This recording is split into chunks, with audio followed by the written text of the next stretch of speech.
Uma das formas de mensurar a atividade econômica é através da contabilidade social. Como é que essa estratégia é utilizada? É a forma de mensurar o comportamento dos agregados econômicos.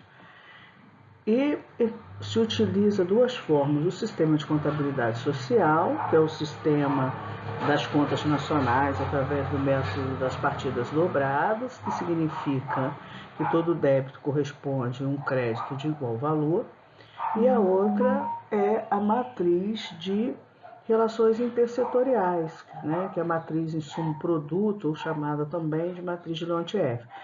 Ela inclui as transações intermediárias, as relações entre os setores de forma mais detalhada. Para que a gente possa compreender como que essas coisas funcionam, a gente utiliza um fluxo circular da atividade econômica, onde nós temos no mercado o mercado de produção e o mercado de consumo. De um lado, as despesas, né, os gastos, e de outro lado, a renda e a remuneração. E essa interação entre consumidores, fornecedores de produtos, de bens e serviços é que se dá a atividade econômica. Os princípios básicos das contas nacionais estão relacionados principalmente aos bens finais. Refere-se à produção corrente, ou seja, daquele ano. Não se considera os anteriores, mesmo com produtos de segunda mão. Geralmente ele é feito em um ano ou existem ainda algumas amostras trimestrais. As transações que são puramente financeiras não são computadas. A moeda é considerada apenas um padrão de medida. O resultado da atividade econômica ele pode ser medido por três óticas: pelo lado da produção, pelo lado da despesa e pelo lado da renda. Quando a gente está falando de uma economia só de dois setores, ou seja, empresa e famílias, nós vamos considerar que o produto nacional é igual à despesa nacional, que é igual à renda nacional. Né? Já que cada débito corresponde a um crédito de igual valor, da forma que for mensurado, vamos obter os mesmos resultados. Dentre os grandes agregados, o mais importante, mais se usa, é o PIB. O PIB ele é obtido pelo somatório da quantidade produzida vezes o preço corrente, o preço daquele ano. Nós temos também, pelo lado da despesa, a DIB, que é a despesa interna bruta, que é o gasto dos agentes econômicos com o produto nacional. Então, quando a gente fala da DIB, nós vamos ter despesa interna bruta, que também é igual ao produto interno bruto, nós vamos ter que ela é composta por consumo, mais consumo das famílias, mais investimento, que é o consumo das empresas, mais o consumo dos governos, né, que são os gastos públicos, mais as exportações, menos as importações. E pelo lado da renda, nós podemos achar que salários, mais juros, mais lucros, mais aluguéis, são as formas de obter esta renda. Outro componente muito importante é mensurar o valor adicionado ou valor agregado. O que vem a ser isso? Ele é o valor que se adiciona ao produto em cada estágio de produção. O valor agregado ele é obtido pelo valor bruto da produção, através das receitas de vendas, menos a compra de bens intermediários. Como que se obtém essas informações? Através das notas fiscais e da declaração de imposto de renda. Importante também é a formação de capital, né, os investimentos propriamente dito. Esses investimentos eles são obtidos basicamente da poupança. Que poupança significa não gastar em consumo. Então, é parte da renda não consumida. Então, aqui nós temos o S, que significa poupança, save, né? Vai ser igual a renda nacional menos o consumo. O que você deixa de gastar com consumo é o que nós chamamos de poupança. essa poupança é que vai propiciar novos investimentos e temos que considerar também a depreciação. Então vamos lá. O que vem a ser os investimentos? Investimento agregado ou taxa de acumulação de capital significa não só, por exemplo, investimento de bens de capital, a gente também chama de formação bruta de capital fixo, né? Que são assim as máquinas, os equipamentos, as edificações. Os investimentos em bem de capital, mais a variação do estoque, é que nos dá esse investimento agregado. Os investimentos em ativos de segunda mão não entram no investimento agregado, porque eles já foram acrescentados em anos anteriores. Não podemos deixar de falar sobre a depreciação ou reposição de capital, é a mesma coisa, né? O desgaste pelo uso e pelo tempo. Então, para que a gente possa ter o valor real dessas máquinas, desses equipamentos, a gente vai saber qual é o investimento líquido, né? Quanto foi investido de verdade. Porque nós vamos considerar o investimento bruto, mas tem que se deduzir a depreciação, né? Que nada mais é do que essa reposição de capital. Então, o investimento líquido vai ser igual ao investimento bruto menos a depreciação, né? Esse desgaste pelo uso e pelo tempo, que nada mais é do que a chamada reposição de capital. Bom, então a depreciação nos permite obter o investimento líquido, que vai ser igual ao investimento bruto menos depreciação. A partir do momento que a gente fala de economia três setores, ou seja, quando a gente sai daquela mensuração apenas de empresas e famílias, nós inserimos o setor público, né? E a partir do momento que inserimos o setor público, nós vamos ter um outro ator de peso dentro da economia. E, obviamente, esse setor ele precisa das suas receitas, né? A receita fiscal do governo ela é obtida através de impostos indiretos, impostos diretos, todos eles incidem sobre pessoas físicas e jurídicas. Só que os impostos indiretos são aqueles que incidem sobre consumo e produção, como, por exemplo, o ICMS, o IPI, o ISS. E os impostos diretos são aqueles que incidem sobre renda e patrimônio, como, por exemplo, imposto de renda, IPVA, o IPTU. Então, esses incidem sobre renda e patrimônio. Bom, outra fonte de receita é a contribuição à Previdência Social. E temos outras receitas também, que são taxas, multas, pedágios e aluguéis. Os gastos do governo também são com ministérios, com as autarquias, com as empresas públicas e sociedades de economia mista e transferências e subsídios. Ao mesmo tempo que são gastos do governo, também eles dão retorno para o governo através de dividendos, através de lucros e tal. Transferências e subsídios, é importante que a gente faça uma distinção entre cada coisa. Todas as duas são ajudas do governo. Só que as transferências são para políticas compensatórias de renda e os subsídios são ajudas do governo para a produção, né? Então, essas transferências elas podem ser dadas através, por exemplo, de aposentadorias, auxílio-desemprego, bolsa de estudos, e os subsídios eles são dados através de créditos mais baratos, né? Por linhas de créditos mais baratas, e também com isenção de tributos. Outro fator importante que nós devemos considerar também é a renda pessoal disponível, que é a renda gerada que fica em poder das famílias para consumir ou poupar, ou consumir e poupar. A carga tributária, que é um fator fundamental, né, para as receitas do governo, ela significa o total da arrecadação fiscal do governo, através desses impostos diretos, indiretos, outras receitas, taxas, multas e aluguéis. E uma parte retorna ao setor privado, que vai ser através das transferências e subsídios. E com essa correlação, a gente obtém a chamada carga tributária líquida, que é a carga tributária bruta, menos transferências e menos subsídios, né, que é essa parte que retorna ao setor privado. Quando a gente fala de economia, 4 setores, então, voltando, né, 2 setores, empresa e família, uma forma bem simplificada da economia para a gente entender o fluxo econômico.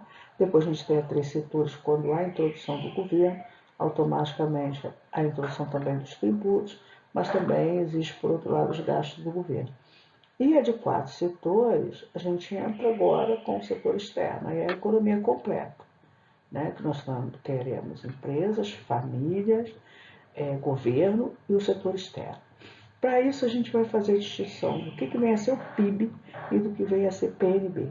O PIB é o somatório de todos os bens e serviços finais produzidos dentro do território nacional, valorizado a preço de mercado. O que significa essa valorização a preço de mercado?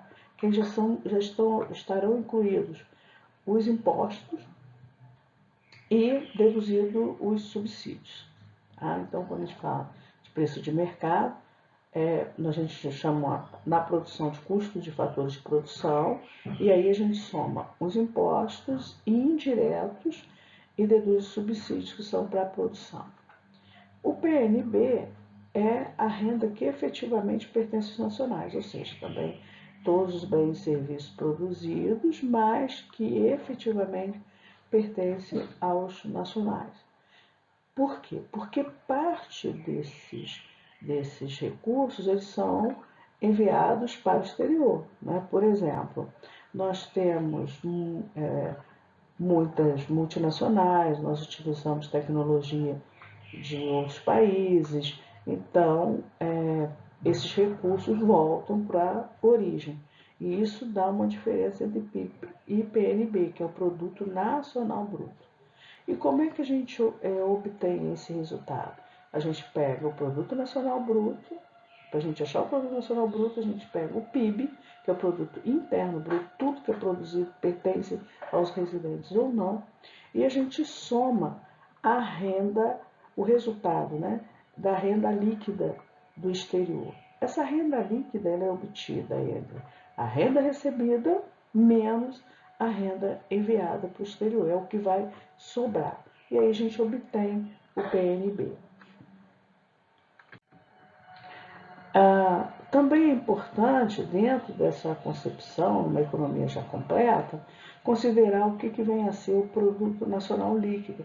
É a mesma lógica do investimento líquido, ou seja, a gente pega o Produto Nacional Bruto e deduz a depreciação, para que nós tenhamos o valor líquido já expurgado, aquilo que perdeu valor por desgaste, né, ou por estava obsoleto. Mas além desses itens, a gente também tem que considerar o chamado PIB nominal e PIB real. O PIB nominal é o PIB corrente, né, como é mensurado com os preços daquele período, e não se considera, por exemplo, a variação do índice geral de preços, ou que nós chamamos de índice geral de preços, por exemplo, inflação ou deflação. E o PIB real é quanto que ele vale mesmo.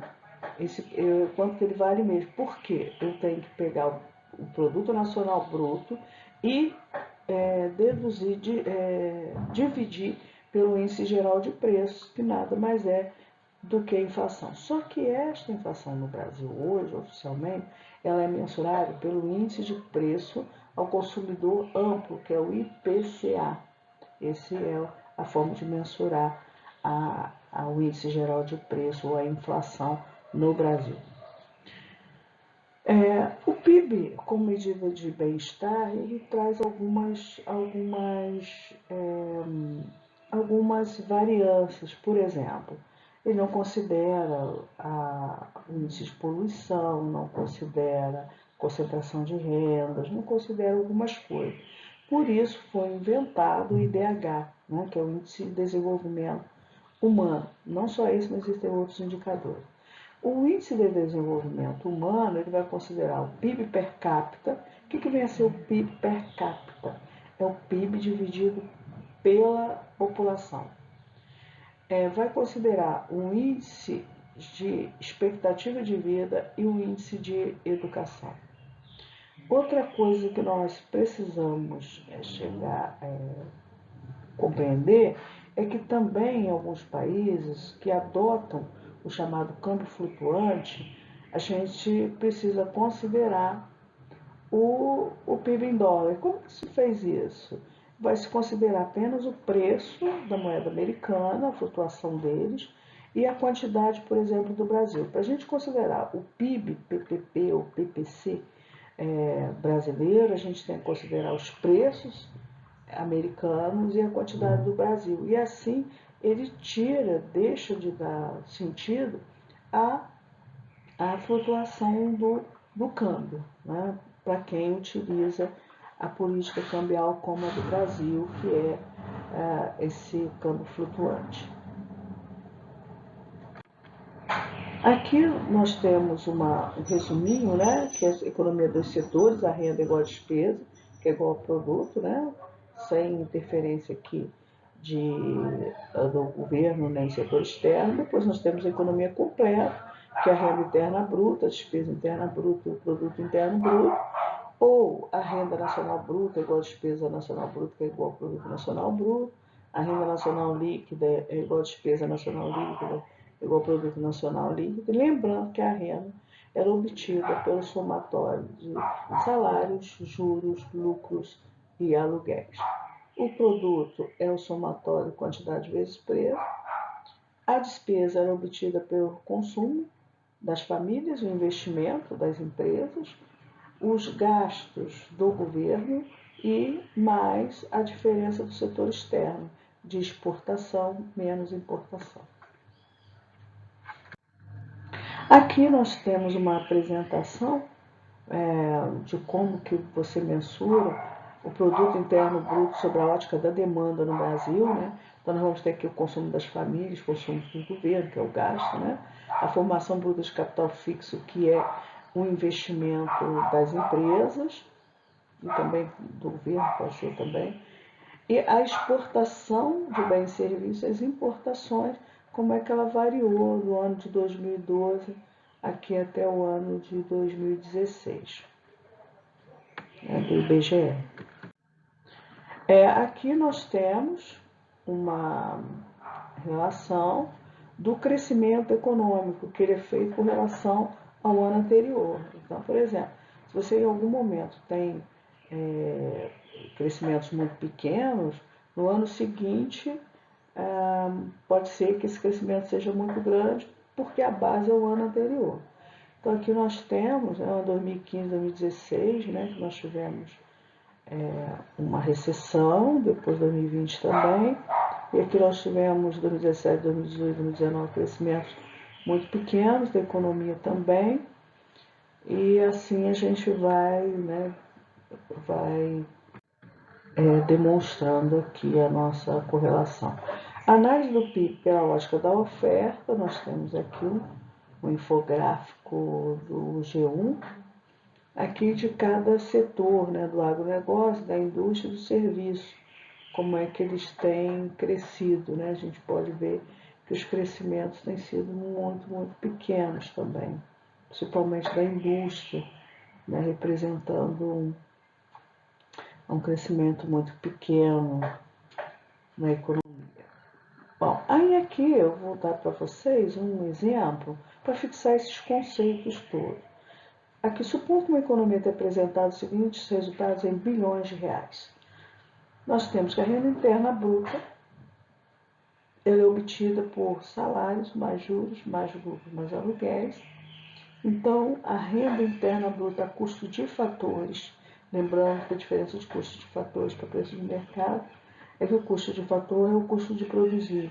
E quando a gente vai considerar preço de mercado, a gente vai considerar mais os impostos indiretos e deduzir os subsídios, que é uma parte que volta para o setor privado. Então, a renda interna bruta com os fatores são de 500. Os impostos diretos 50, os indiretos 60, os subsídios do governo, que são feitos daquela forma, como ou isenção de impostos ou crédito mais barato. São 5, transferência do governo à família, às famílias, né, com aposentadoria, bolsa de estudo, todos os outros políticos compensatórios de 8, a renda enviada para o exterior, 3, renda recebida do exterior e depreciação dos ativos fixos, 25. Aí o que eu quero calcular? Primeiro, produto interno bruto. Lembrando que o produto interno bruto é a mesma coisa que a renda interna bruta. Só que tem a diferença aqui de preço de mercado e custo de fator. Né? O que eu tenho é custo de fator. Se a custo de fatores não forem inseridos os impostos indiretos. Então, o que eu tenho que fazer? Somar os impostos indiretos e deduzir os subsídios, que é a parte que volta para o setor privado. Então, aqui eu vou ter os dados, né? 500 mais 60 de impostos indiretos, menos 5 de subsídios, dá 555. Na letra B, eu quero saber qual é o produto nacional bruto a preço de mercado. Qual é a diferença do produto nacional bruto para o produto interno bruto? É aquela renda líquida do exterior. O que é a renda líquida do exterior? É a renda bruta. A renda líquida do exterior é a renda enviada menos a renda recebida. É o que sobra, né, do exterior. Então, eu vou pegar PIB mais a renda líquida do exterior. Lembrando que a renda líquida do exterior é a renda recebida. A renda recebida, o dinheiro entrou, e a renda enviada, o dinheiro sai. Então, a renda líquida do exterior é 1 menos 3, que vai dar menos 2. Então, basta substituir na forma. Produto Nacional Bruto a preço de mercado é o PIB menos, porque aqui deu negativo, né? Seria mais a renda líquida. Mas como essa renda líquida é menos, então eu vou botar 555 menos 2 e vai dar 553. Depois eu quero achar o produto nacional líquido a preço de mercado. Aí não são todos a preço de mercado, né? Que vai ser igual ao produto nacional bruto a preço de mercado. Lembrando que a diferença entre o bruto e o líquido é a depreciação. Então, eu vou deduzir a depreciação para que nós tenhamos já o valor de forma real, né? Já tirando as obsolescências e os desgastes que necessitam dessa reposição de capital. Então, nós vamos ter o valor anterior, 553 menos 25, vai dar 528. Mas é importante também que nós façamos essa conta da carga tributária bruta. A carga tributária bruta ela é obtida por tudo que o governo arrecada, que são impostos diretos, mais os indiretos, mais outras receitas do governo. Então, a carga tributária bruta vai ser 60 mais 50 e, como não tem outras receitas, não foi dado aqui nesse exemplo, a gente coloca zero. E aí vai dar 110. Bom, mas mais importante do que a carga tributária bruta é saber qual é a carga tributária líquida, que são os retornos que voltam para o setor privado. Então, nós vamos ter que a carga tributária bruta menos o que volta para o setor privado, através de transferência e através de subsídios. Lembrando, transferência para as famílias e subsídios para a produção. Então, nós vamos ter aqui carga tributária líquida, vai ser 110, menos 8 transferência, menos 5 subsídio, vai dar 97. Ok? Se eu quiser saber qual é o indicador da carga tributária bruta e da carga tributária líquida, basta eu dividir esses valores pelo PIB, a preço de mercado. Mas por quê? Porque se o preço de mercado já está incluído o imposto, né, os impostos diretos e o subsídio, eu quero ver quanto que essa carga tributária pesa, né, no total do produto interno bruto.